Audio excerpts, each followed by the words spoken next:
Chief ने एक बड़ा खुलासा किया है। जानेंगे इन्होंने भारत को लेकर क्या कहा है। वहीं कौन है जो एनएसजी की मेंबरशिप के लिए भारत को रोक रहा है। क्या अब ये भारत को एनएसजी का मेंबर बनाएंगे और इससे क्या फायदा होगा। जियोपॉलिटिक्स में बहुत कुछ चल रहा है। हमेशा की तरह जानने को मिलेगा बहुत कुछ। आइए जानते हैं इन खबरों को विस्तार से। भारत पिछले कुछ दशकों से परमाणु ऊर्जा और तकनीक के क्षेत्र में लगातार प्रगति कर रहा है। देश के पास स्वदेशी तकनीक पर आधारित परमाणु रिएक्टर बनाने की क्षमता है, जैसे कि प्रेशराइज्ड हैवी वाटर रिएक्टर और फास्ट ब्रीडर रिएक्टर। ग्रॉसी ने अपने दौरे में कहा है कि भारत न केवल अपनी ऊर्जा जरूरतों को पूरा करने के लिए परमाणु तकनीक का उपयोग कर रहा है, बल्कि इसे वैश्विक स्तर पर साझा करने की स्थिति में भी आ रहा है। भारत की थोरियम आधारित परमाणु ऊर्जा परियोजनाएं भी इसे अनूठा बनाती हैं, क्योंकि भारत के पास दुनिया के सबसे बड़े थोरियम भंडारों में से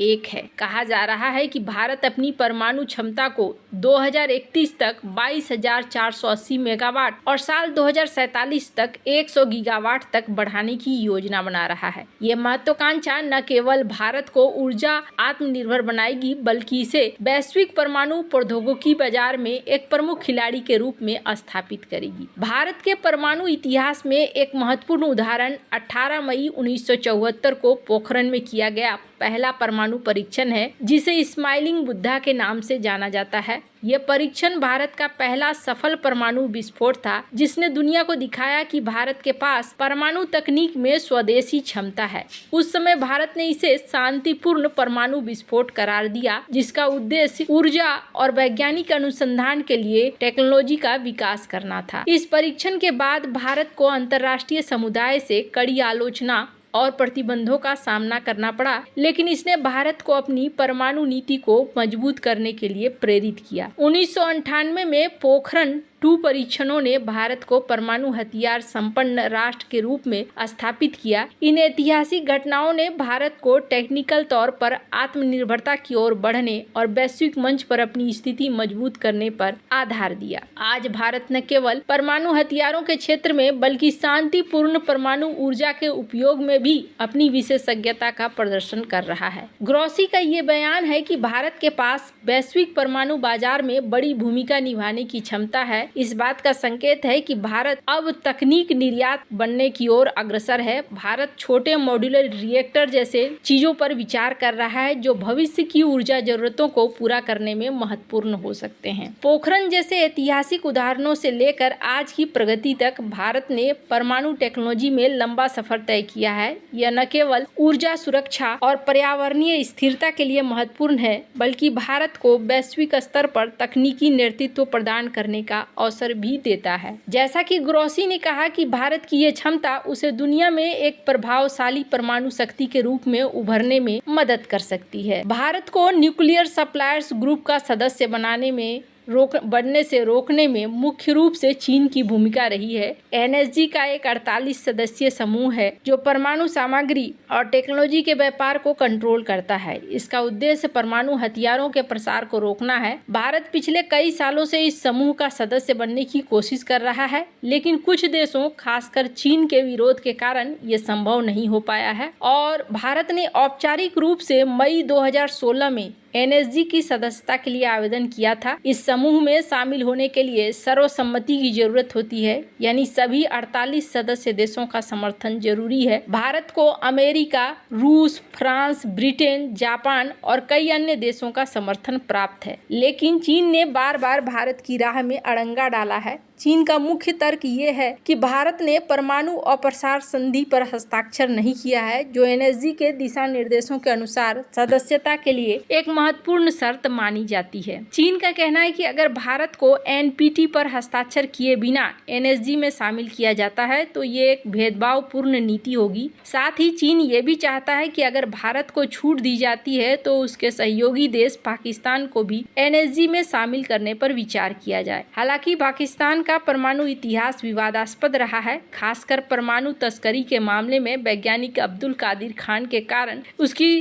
कई देश सदस्यता का विरोध करते हैं। 2016 में दक्षिण कोरिया के सियूल में एनएसजी की वार्षिक बैठक भारत की सदस्यता के लिए एक महत्वपूर्ण मोड़ थी। इस बैठक के पहले भारत ने अपनी कूटनीति को तेज किया था। पीएम मोदी ने स्विट्जरलैंड, मैक्सिको, अमेरिका जैसे देशों का दौरा किया और इन देशों से समर्थन हासिल किया। अमेरिका ने भारत के पक्ष में जोरदार पैरवी की और कई देशों ने भारत की गैर प्रसार नीति की सराहना करते हुए उसका समर्थन किया। हालांकि बैठक में चीन ने भारत की सदस्यता का खुलकर विरोध किया। उसने तर्क दिया था कि एनएसजी के नियमों में बदलाव के बिना किसी गैर एनपीटी देश को शामिल करना सही नहीं होगा। चीन ने यह भी सुझाव दिया कि पहले गैर एनपीटी सदस्यों के लिए एक सामान्य मानदंड बनाया जाए, फिर भारत और पाकिस्तान जैसे देशों के आवेदनों पर विचार हो। इस विरोध के कारण सियोल बैठक में भारत की सदस्यता पर कोई फैसला नहीं हो सका। ये घटना भारत और चीन के बीच भू राजनीतिक तनाव का एक स्पष्ट उदाहरण बन गई। भारत और चीन के बीच लंबे समय से सीमा विवाद और क्षेत्रीय प्रभाव को लेकर तनाव है।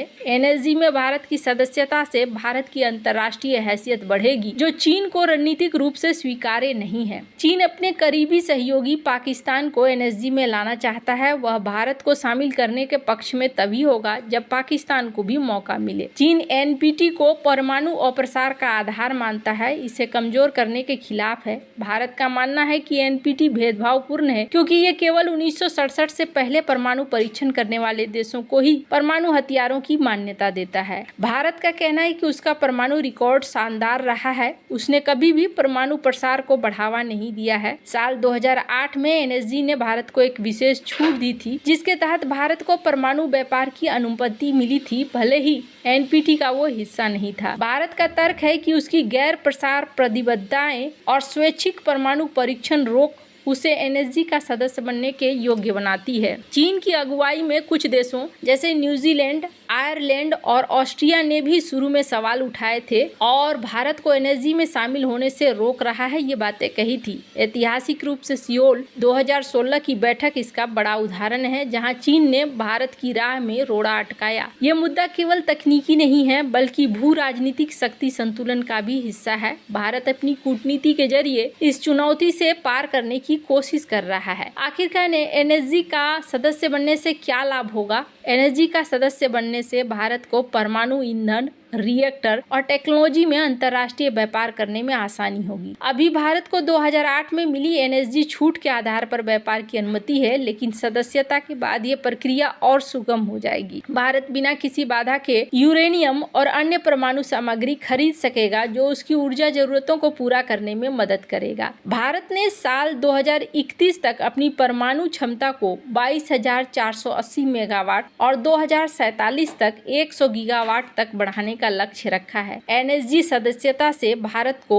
एडवांस टेक्नोलॉजी और संसाधन मिलेंगे, जिससे स्वच्छ और टिकाऊ ऊर्जा उत्पादन में तेजी आएगी। ये जलवायु परिवर्तन के खिलाफ भारत की प्रतिबद्धताओं को भी पूरा करेगा। परमाणु टेक्नोलॉजी के निर्यात का रास्ता खुलेगा और भारत के पास स्वदेशी टेक्नोलॉजी जैसे प्रेशराइज्ड हैवी वाटर रिएक्टर और थोरियम आधारित रिएक्टर हैं। एनएसजी के सदस्य के रूप में इन तकनीकों को अन्य देशों को बेच पाएगा तो रोजगार का भी अवसर बढ़ेगा, अंतर्राष्ट्रीय प्रतिष्ठा और प्रभाव भी बढ़ेगा। 2008 में भारत को एनएसजी से एक विशेष छूट मिली थी, जिसके तहत उसे एनपीटी पर हस्ताक्षर किए बिना परमाणु व्यापार की अनुमति दी गई थी। यह भारत अमेरिका के औसन्य समझौते का परिणाम था। इस छूट के बाद भारत ने कई देशों के साथ परमाणु सहयोग शुरू किया था। छूट मिलने के बाद भारत ने ऑस्ट्रेलिया से यूरेनियम खरीदा था। 2014 में भारत और ऑस्ट्रेलिया के बीच में हुए समझौते से भारत को अपने रिएक्टरों के लिए ईंधन की आपूर्ति सुनिश्चित हो गई। इसके अलावा फ्रांस और रूस जैसे देशों के साथ परमाणु रिएक्टर परियोजनाओं में भी तेजी आई। इस छूट से भारत की परमाणु ऊर्जा उत्पादन क्षमता में वृद्धि हुई और उसने 2010 के बाद अपने परमाणु बिजली उत्पादन को लगभग दोगुना कर दिया। खैर, आपको क्या लगता है? इन सब मामले में आपकी क्या राय है? कमेंट कर जरूर बताएं। जल्द मिलते हैं अगले वीडियो में नई खबर के साथ।